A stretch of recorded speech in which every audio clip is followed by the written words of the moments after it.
Hi, everyone. Good morning. Welcome to this morning's webinar. We will be having a wonderful conversation today, Building in God's Backyard, Faith-Based Partnerships for Affordable Housing Development.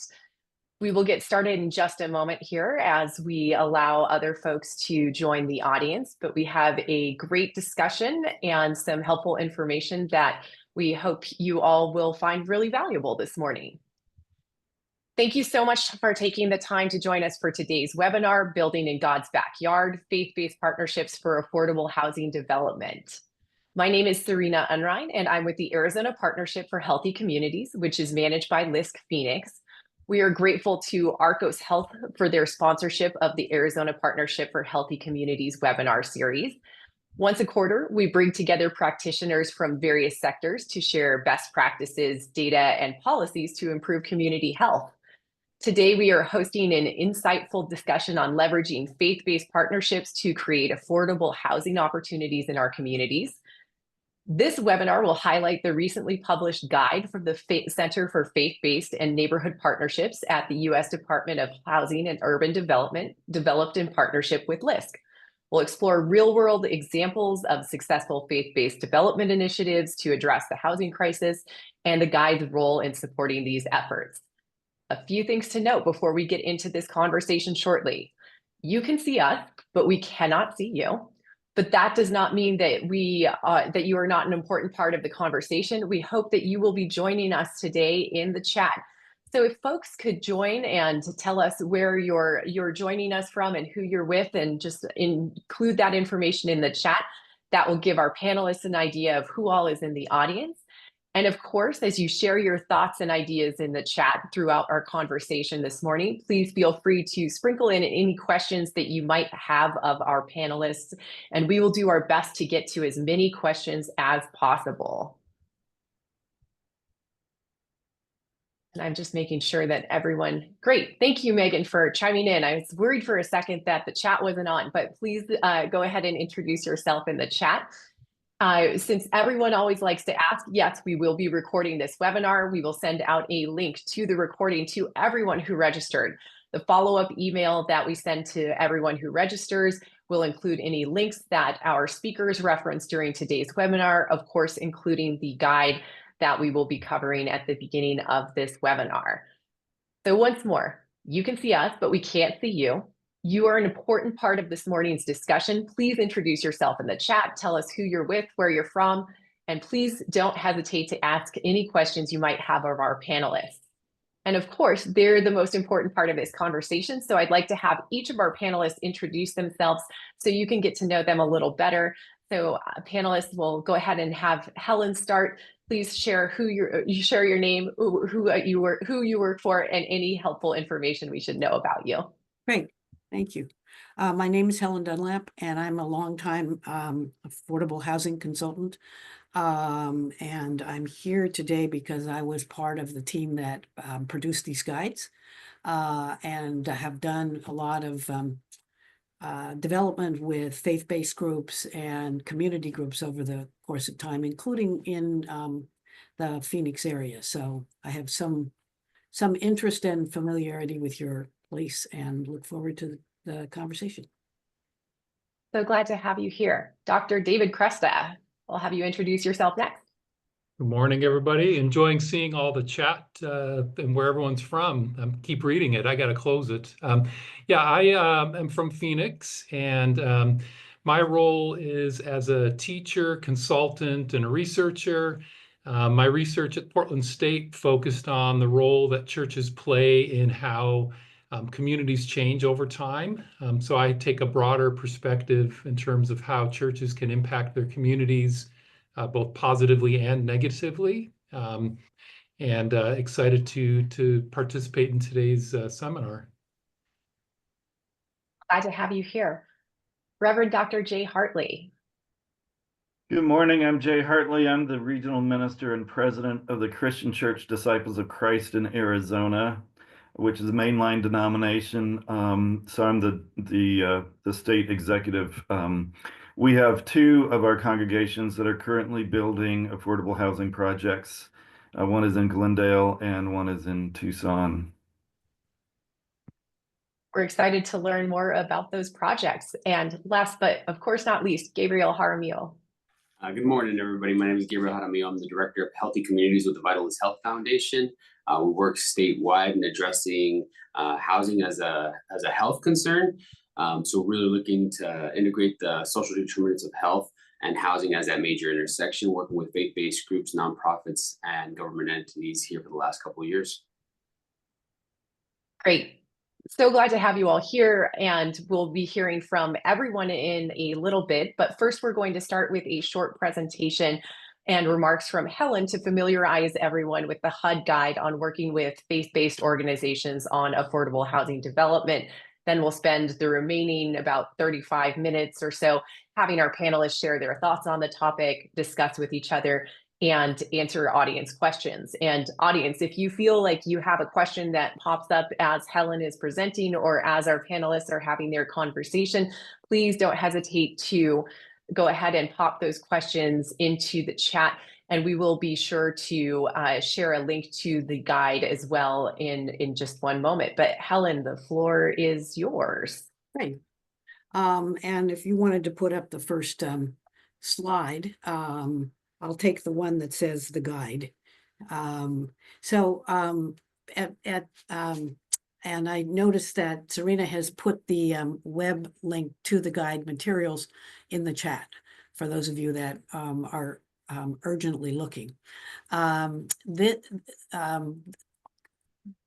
me stop for a moment and say LISC is a national organization that facilitates, we call it an intermediary that facilitate, or a community development financial institution that facilitates the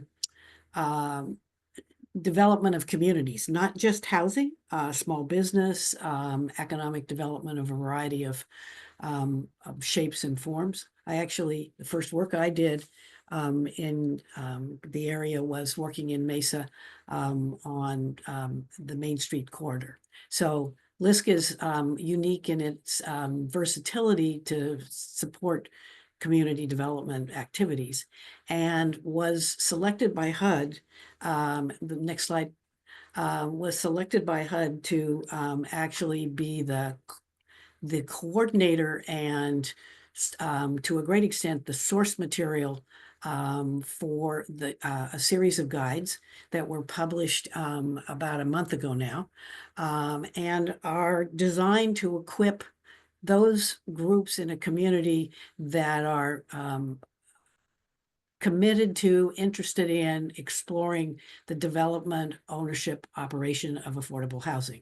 And it could be any of those things. It could be exploring on their land. It could be providing financial support to another to develop. It could be acting as a operator for a particular type of housing, or it could be all of the above. There are several parts to the guides, and by the way, they're written as a sponsor. HUD was particularly interested in making sure that not just you that are coming from the faith world receive the information, but also the many different organizations in the larger community that are engaged in community development. So you'll see the word grantee a lot in the guides. You'll see the word sub-grantee. City is a grantee. The state is a grantee. And a sub-grantee might be a housing authority. But in essence, they're designed to inform and support those of you that are on this webinar in exploring, evaluating, and then we hope actually engaging in partnership to do community development. As I mentioned, there are several guides. My favorite is actually the one that looks at, there are two that I particularly care about. One is a guide that's designed to help a faith-based group to go through what I call the discernment process, which is this something we really want to do? Do we understand the consequences of what we're signing up to do? How do we make sure that whoever we partner with, and we will eventually partner because affordable housing is a complicated beast, so to speak. And so our need to find additional resources goes up. And as a result, this first guide, the critical considerations piece, is designed to help the faith group or the community group. One of the groups in California that's an example, for example, was a women's reentry and an organization that really recognized that it needed more permanent affordable housing for the constituency that it was serving rather than temporary shelters. So there's a guide for you all to think through and evaluate the opportunity. Then maybe the next slide, Serena. Yeah, then there's a guide for those of you that would like to know a little bit more about how the affordable housing process works, the development of it. There's a guide that describes it. This is a quick slide from that guide that demonstrates the stages in development, ranging from developing a concept to owning and operating. And one of the things that I think is really important about this slide is you'll notice that the development process, if we are really on target and lucky, takes about 5 years, and you're going to own it for a very long time. Or if not you, the partner that you're working with. And ultimately, our goal is that very long time. Sometimes we get a little enamored with the development process and excited with being developers. But at the end of the day, the goal of this material and our objective with working with all of you is the housing that comes from the effort. That housing can serve seniors, that housing can be a mixed income situation, which means it can have market and affordable. It might be what we refer to as permanent supportive housing, which is typically housing for formerly homeless. It might be assisted living. It could be a variety of different types of housing. It can be rural, it can be urban. I think you'll find in looking at the material illustrations. Can we go to the next slide? As I mentioned, there are a series of guides within the guide. No, back. Yeah, perfect. Thank you. Of guides within the guide. The assessment or discernment guide is the agenda for that, or the table of contents is on is on all of our lefts, I hope.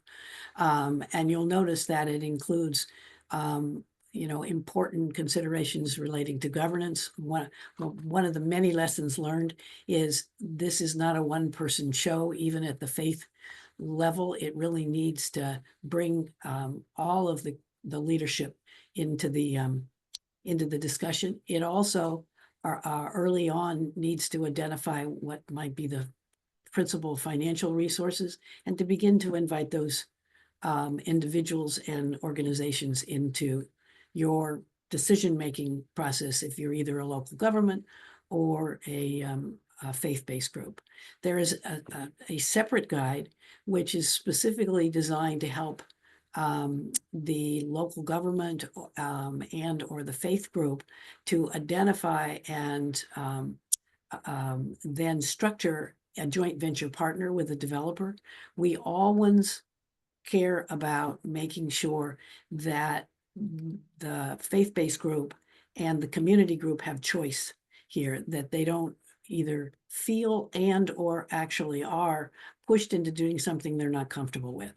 That there's a significant concern on the part of churches that while trying to solve for their needs and address their opportunities, they can also end up losing control. And the development partnership guide focuses on different ways to avoid that outcome. Then there's, I think one of the things that makes this particular set of materials unique is there are actually several caselets. I call them caselets because you can read them in about 10 minutes, as opposed to going off to Harvard and taking one of those courses where the case is huge. They're really brief descriptions of illustrations of different types of faith development. They're all over the country, they're rural, they're urban. There's one, St. Luke's is in Seattle, Columbia Heights is in DC, and they're with developers like National Church Residences, which is a national organization, and Mercy, which is a national organization. And then there are several local illustrations. The last two that are listed here, I would recommend you go to early, because they represent communities that a combination of local government and faith groups that have come together to help a church and or another organization to put the original pieces together to figure out where they're going and what they want to do. In all cases, their names and email addresses and web pages and all the things that will facilitate your finding more details here. I know that Serena and Terry, who are sponsoring this, are really interested in your reaching out if you're at the stage where you want more information and you would like to engage in a more detailed dialogue about this. Last slide, please. So I learned early in my life that you never should make a presentation that you don't ask people for something. And so here I am. I'm going to ask you to participate in the conversation about this sort of growing interest in faith and housing. There is an enormous amount of untapped resources within the larger faith community, and there is a dire need for a variety of housing types. So the dialogue that comes from these experiences, webinars like this, can really make a difference. Gabe later on is going to talk a little bit about some of the legislation that's happening in, I hope he is, in Arizona. Many places in the United States, for years, a church didn't have any zoning. A faith-based group did not see itself as being anything but a rec hall and a steeple. As we have changed direction, we've realized that the legal environment that allows for this needs to be upgraded to fit and to enable faith-based groups to engage. And in many states, there's a lot of legislation that is going forward that facilitates this. In California, we for example have what we call buy right. And the first time I said that to somebody, they thought it was a product that you go to the store and buy. It actually, I wish it was, be easier. Really, basically, it's an absolute right by a faith-based group to do what it wants with its land, within the confines of common sense. So join forums, go to meetings, keep up with Arizona's Partnership for Healthy Communities and LISC's activities.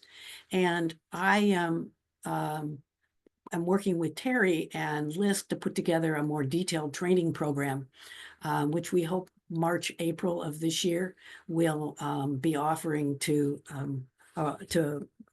what I call emerging developers and faith groups and other emerging interests that want to learn more about that chart where you saw the 7 boxes and the stages of development. That's what the HDTI training is all about.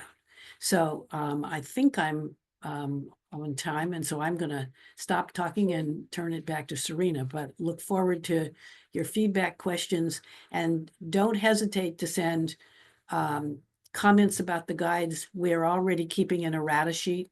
Not quite sure what we're going to do with it because there's a little tension and at HUD right now about other things, but we're committed to keeping this information current and getting it out to all of you. So thank you. Thanks so much, Helen. That was a ton of information, and there's so much more in the guide. So I hope that folks will check that out and start asking your questions in the chat. And I'm going to turn it over to Dave, because Dave literally wrote a book on some of these topics. And Dave, for first question to you is, what should faith-based organizations consider when they are thinking of developing affordable housing from your perspective? Yeah. Well, so first off, churches have a lot of resources or assets that they bring to a community other than the actual property, which could be land or it could be buildings. Things like community connections. Depending on the church, you may have a venue for community meetings, a trusted kind of third-party place to have community dialogues. Churches also bring a commitment to the neighborhood. Now, that's not always the case. Some churches are simply landlords in the neighborhood, but other churches, have been there for many, many decades. They are part of the fabric of the community. So they bring that long-term commitment to the neighborhood. I'd say that, there's about 350,000 churches in the United States. The vast majority of them are nowhere close to even considering, unfortunately, developing affordable housing. However, that doesn't mean, they can't start with maybe simpler community engagement types of activities. So we're all familiar with, kind of more of the traditional types of charity work that churches do, but there's a whole host of other things in the realm of community economic development where churches are stepping up and having much more long-term holistic impacts on their community. So yes, affordable housing is kind of the topic of this webinar, but other examples include churches coming alongside local community groups that may be providing education, such as job skills training, so getting involved in workforce development, getting involved with community groups, or even starting some education on financial and home ownership education. We also know that there's churches that are getting involved in providing emergency shelter space or opening up their space for day shelters. So there are steps that can be taken for churches that want to start down this road that maybe are not ready for a full complex, as Helen has laid out, affordable housing project, but they can get in the game. They can start getting familiar with other organizations that are involved in this and build street cred, if you will, build some of their own wisdom, and then hopefully be at a point where they can consider affordable housing development. So I'll stop at that point and let some of the other panelists chime in. Great, thanks, Dave. Since we have a panelist that has actually been through the process of what it's like to be in a faith-based organization that went through the affordable development process, I would love to turn it over to Reverend Dr. J and hear more about the two projects that your church was involved in and just what your experience was like. And if you could do it all over again, what advice you might have wanted at the beginning of the process. First of all, I'd say is I would have loved to have had this new guide that's just been published and read through it all. And secondly, I want to say I wouldn't have understood most of it, and I understand it a lot better now. And maybe I would have, but like it clicks, the language, the importance of the things. But it's really good advice. As Helen said, the world is changing, and the world of the church in relationship to community is changing. And I love Dave's optimism that all churches are engaged with their community and care about the well-being of the community. And the more that's true, the better. The churches that are already engaged with their community, already hosting 12-step programs and scout troops and things like that, are more likely to transition into this. if the well-being of the community is central to the church's mission, then this move makes a lot of sense. I would say from the churches that we have had a lot of land, and they weren't doing much with it. So that was we weren't practicing great stewardship of our land, and so both these projects are allowing us to fulfill our mission better, using our resources better to fulfill our mission. The world of housing and development and affordable housing and the whole business world is complex. And so, a small church that's got 25 people on a Sunday morning and 3 acres of empty land has got the land to do this, but it takes a lot of time and it takes a lot of effort and more than you would imagine. And so the first decision is, do we have somebody that can shepherd this project? Do we have the internal energy it takes to spend 1, 2, 3 years in the negotiation process, working out all the details, and then dealing with everything that comes up along the way? I was blessed in both of our projects to work with really wonderful people in terms of the development side that had the patience to work with me and teach me and educate me and understand and explain things. So that was really helpful. There's a lot of emphasis in the guide on partnership. And that's really important. If the church trusts the developer and the developer trusts the church, and you're both working towards a common goal, that is huge. And yet there are a whole lot of things that the developer is focused on their side of things. And so in one of our projects, we engaged a lawyer to just work on our side of things. And there are a lot of things that we would have missed for our own, for the church's own sake and own protection without a lawyer working for us. A small church couldn't afford a lawyer. So we partnered with the developer, and the developer agreed to pay our lawyer fees to work on this project. I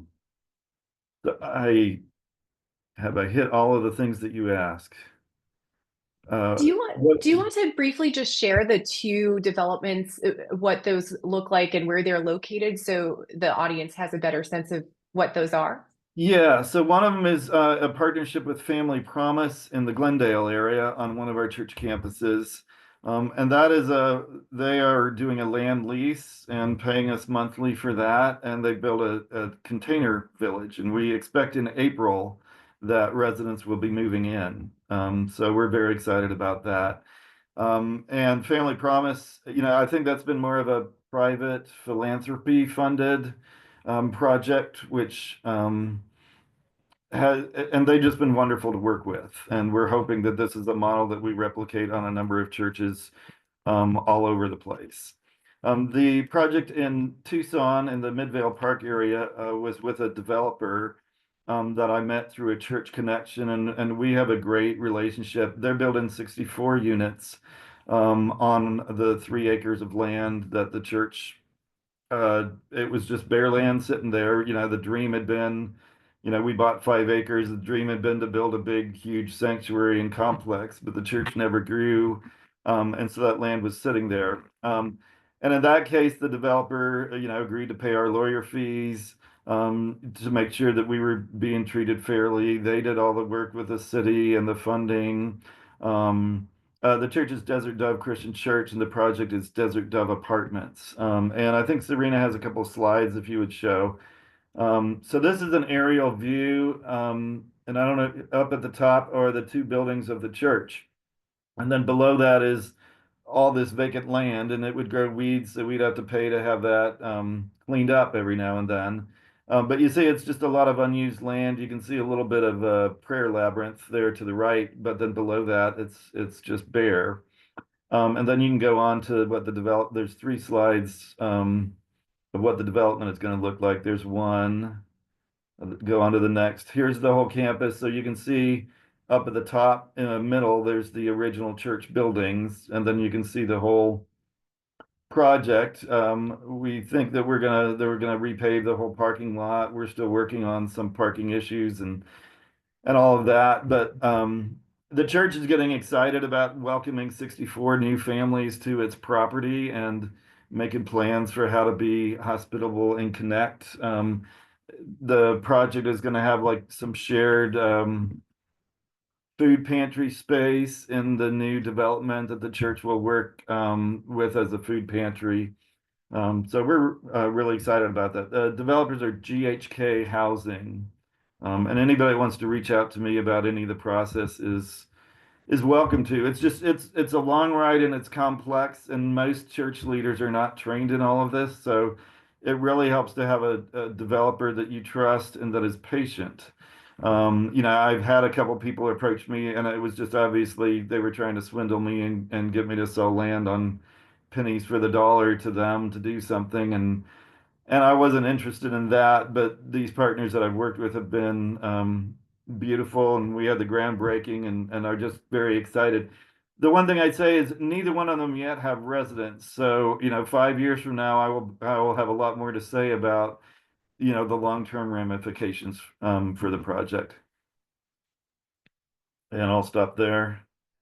Thank you so much for sharing that information. I'll put a pin in my calendar that we should have a Where Are They Now webinar in 5 years to see how things are coming along. But congrats on the development of those two projects. I will turn it over to Gabriel because we have already sort of discussed some of the policy changes that might need to take place, but you have a lot of insight about what might be on the table in Arizona and what changes to laws might need to be made to aid some of the development of these kinds of projects.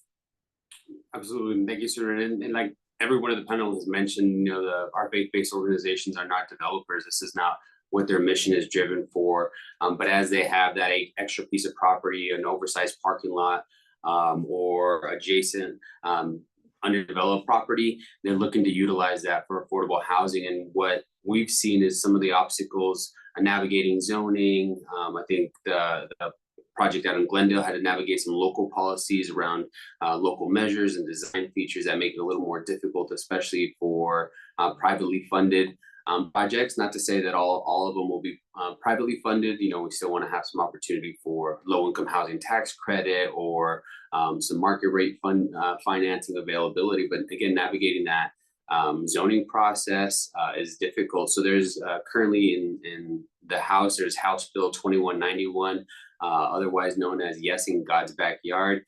We've seen several versions of this passed in other states. Helen mentioned California. I believe Washington has one. There's a couple of other states, Texas as well, that have passed zoning measure or have passed legislation that allow churches a little leniency when it comes to local zoning measures to build on their property, specifically affordable housing, and be a good neighbor, participate in the process still, but still give some leniencies on zoning, height, to meet the need and still act as a mission-driven organization for their community. So we see that coming along. In fact, we were supposed to have that hearing this morning, but it was pulled off of an existing agenda to be postponed till next week. So we're looking forward to the Yes in God's Backyard bill here in Arizona, again, House Bill 2191 to move forward. But then the other thing we're still discussing is financing of these projects. That's going to be extremely important for churches and faith-based groups to navigate, especially through long-term leases or whatever that may be, whatever the church decides that to be. So understanding how to navigate tax credits or housing trust fund dollars that might be available for projects like this. So again, policies that kind of address some of the financing that comes behind it that's non-traditional for faith-based groups looking to house individuals with different AMIs. That's all really exciting. And if people in the audience wanted to be helpful to some of the efforts around the Yes in God's Backyard bill or any other legislation, what's the best way to follow along or be supportive? The best way to follow along is go to the Arizona Housing Coalition site. We're keeping up to date. I work closely with them.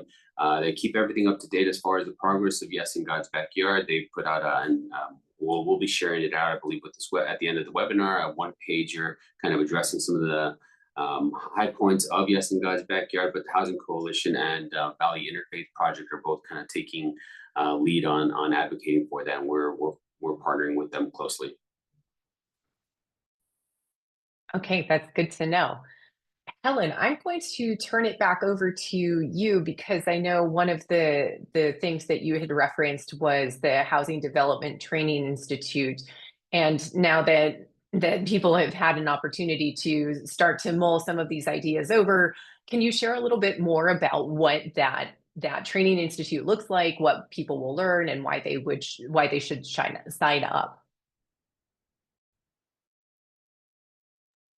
And you're on mute. Yeah. That will be our epitaph in the next generation. You're on mute. So it's a little, I'm going to give you a bit of a nebulous answer because it can be a couple of different things. We're in the process right now of defining it. And I noticed that Terry put the survey material in the chat. So for anybody who's interested, do go to that survey and fill it out. Basically, it's a over a 3 to 4 month training program where would-be project managers or the lead in a faith group or another or somebody who is early in their development experience can come and, working with their colleagues, learn the nuts and bolts of doing affordable housing development. So we start out with time and energy put into place. In other words, where's the right place to do this? Not every site is the right place. Not every street is appropriate. Not every neighborhood is ideal. So, and then we go through which feels like a cumbersome experience in learning how to put numbers on a piece of paper that actually describe what it will cost to build. And then we call those pro formas. And then we work with, so where's the money? Because as I think Jay mentioned, and certainly we've all implied, the development of a affordable housing unit is a much more expensive venture than a food pantry. Unfortunately, that most of the costs for affordable housing are upfront. And so as the unit itself, the physical product. And so we spend a lot of time helping folks to do the diagnostic of where's the money. There's a module on what we call property management, not because you're going to property manage, but because somebody's managing on your site and you want to know what they're doing and you want to make sure the rules work and so on. One of the challenges for faith groups is the fact that under fair housing, they can't dictate specifically who lives in the property. And it's often one of the early learnings is that the faith group has to recognize that the units have to be available within the criteria of, are we serving people below 60% of median? But it could be anybody below 60% of median. It not necessarily a person that isn't a parishioner for that particular organization. So we go through that process. And then we also recognize that you're going to be in the deal for a very long time. So we do a piece on what we call asset management. Stewardship is really the end of the day, the most important.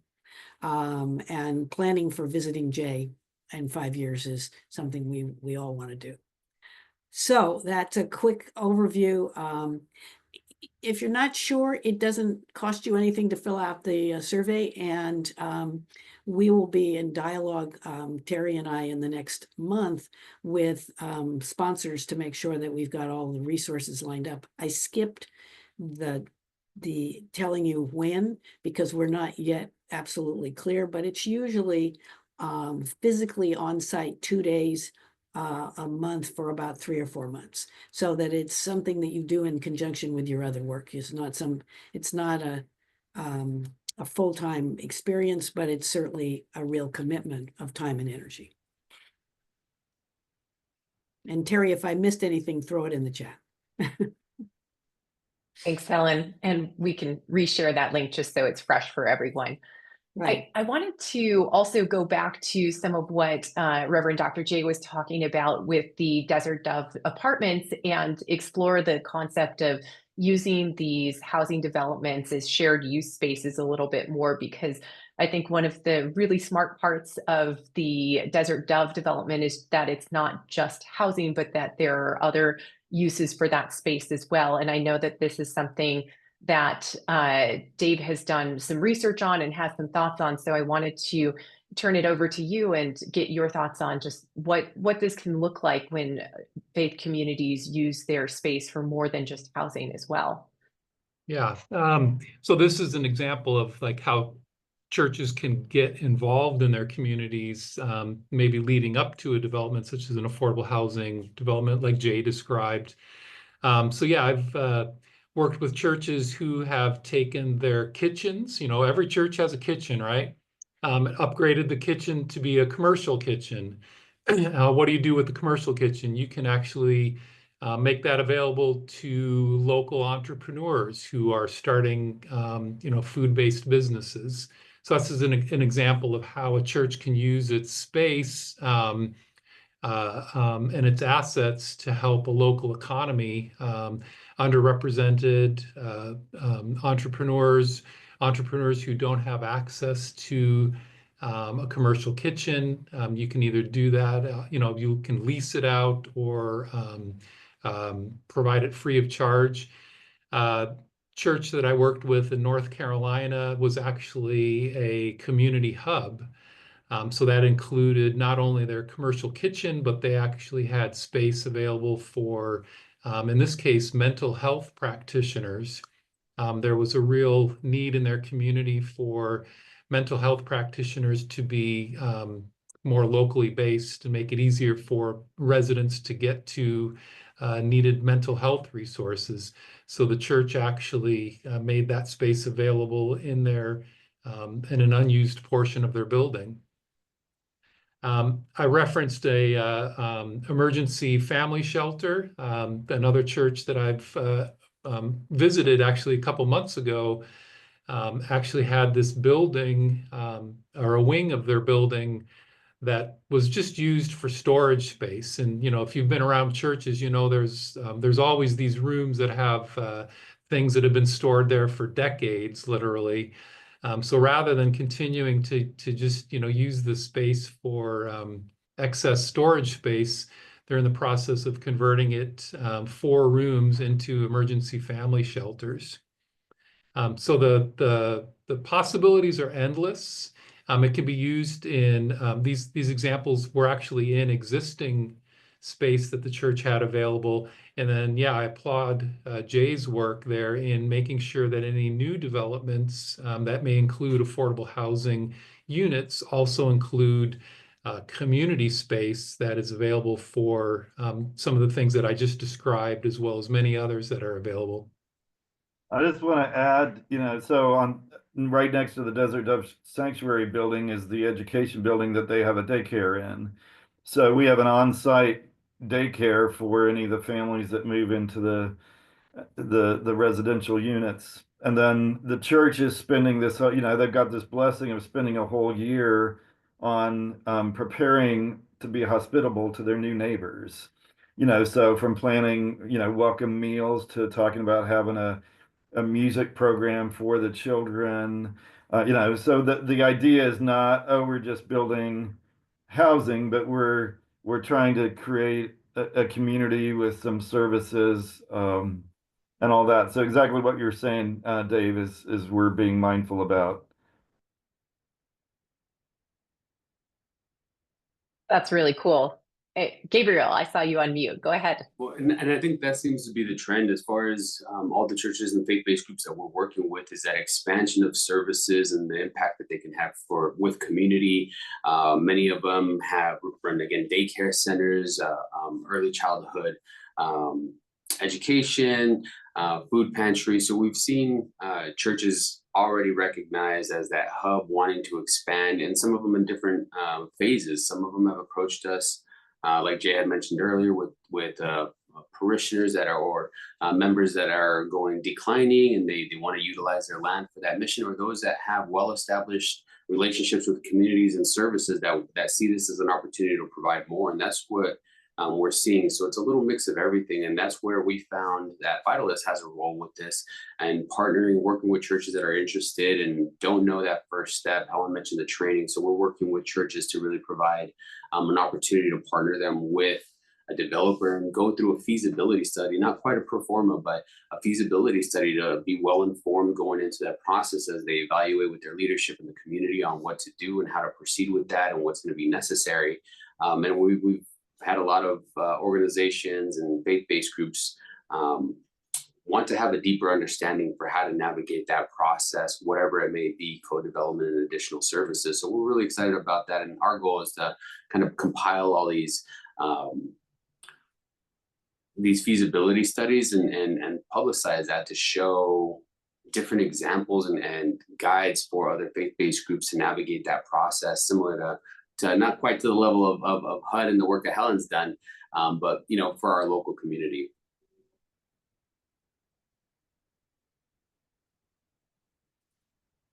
Thanks. And Gabriel, I'm going to drop the link to the Vitalist toolkit in the chat. Do you want to talk a little bit about that toolkit, since it's actually designed for schools, but how you think it might be relevant for people who are in faith-based organizations?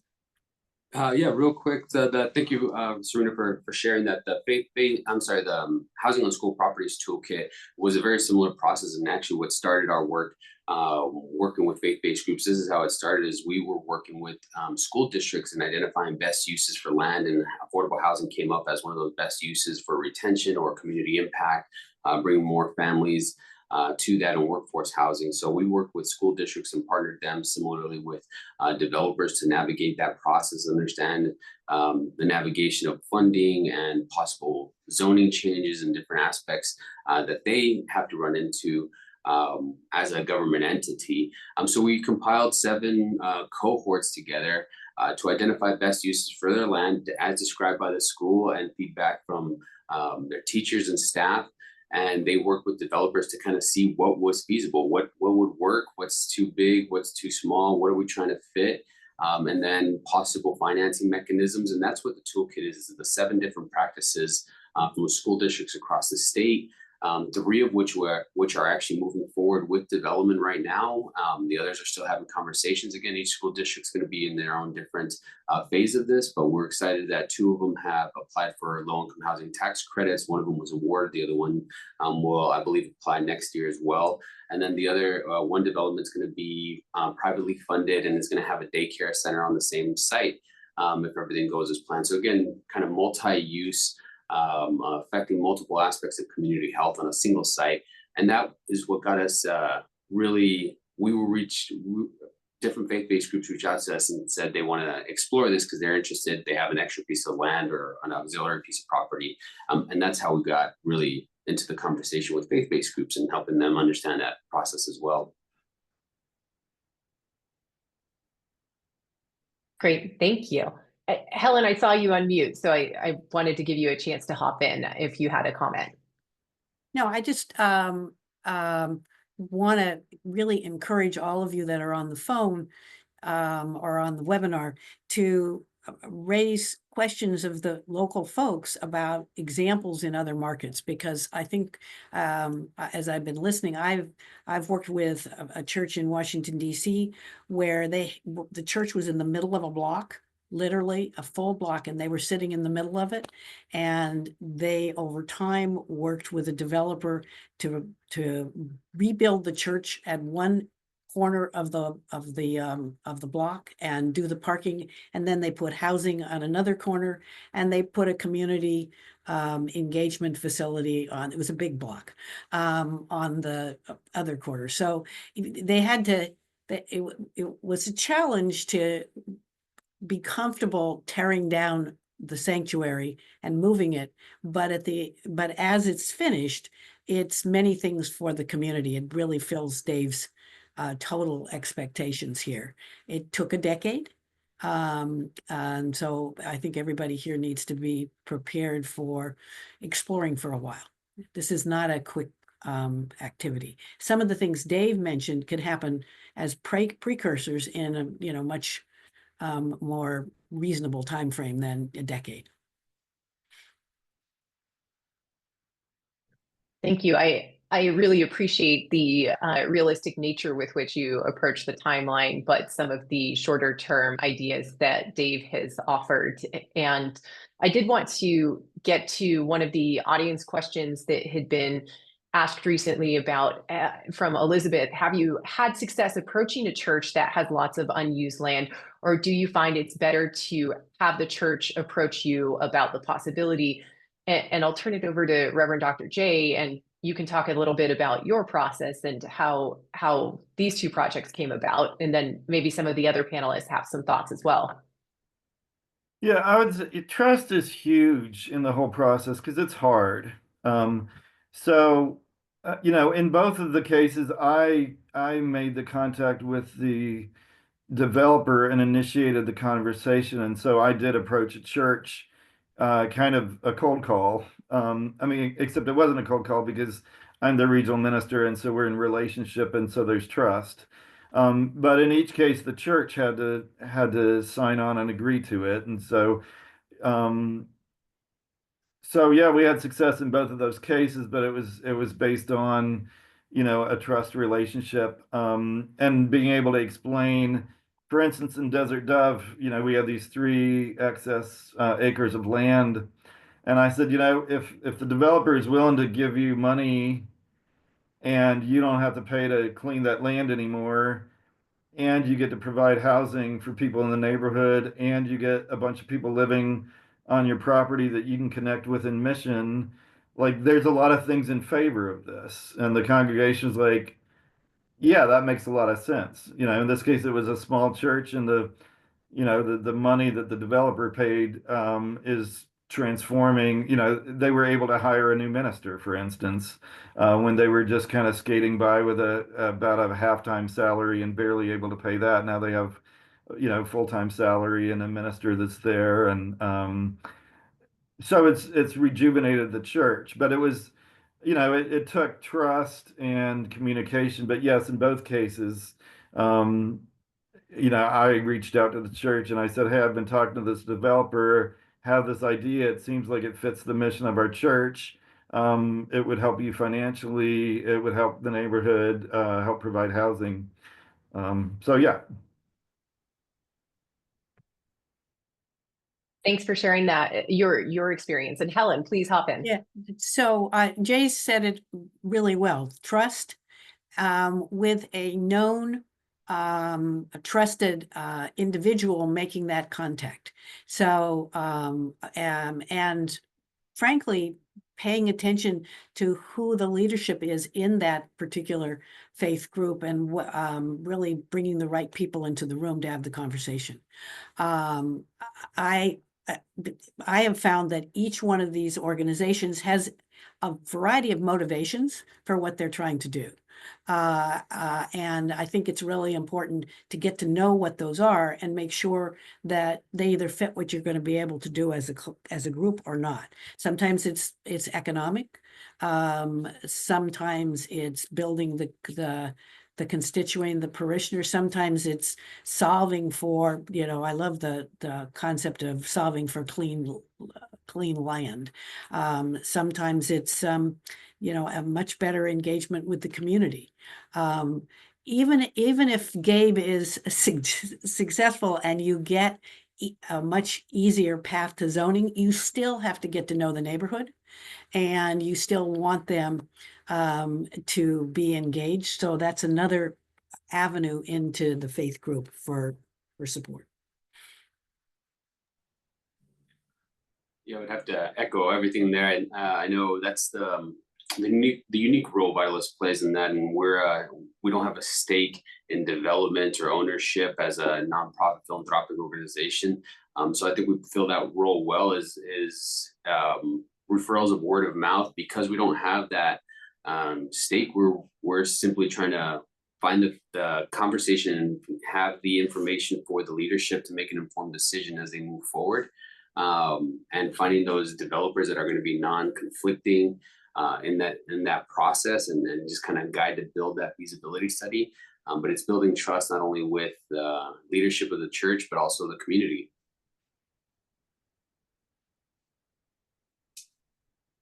Thank you all. I had one question from earlier in the chat that I wanted to get to, and Helen, I'm going to put you on the spot, but we had a question from an audience member about the tax implications and what the tax implications of affordable housing might be. And not to ask you to weigh in on tax law, but is there a quick answer that won't put you in a bad position? So it's one of those questions that without peeling it a little bit more, I could well answer the wrong question. Okay. Churches, but I'm going to make a couple of assumptions that does this change the status of the church as a tax-paying entity? No, it does not. It does not. It does not. On the other hand, I once had a church that didn't pay its property taxes, and it was expected to pay its property taxes by the local government. And we spent a year cleaning up the old property taxes so we could move forward with the development opportunities. So if in your local environment there are particular taxes you have to pay, this doesn't get you out from under those necessarily. There are communities where where nonprofits, churches are typically nonprofits, can actually waive property taxes, which is very helpful in making the operating costs work. If your developer partner is a nonprofit, then they typically don't pay taxes, just as the church doesn't pay taxes.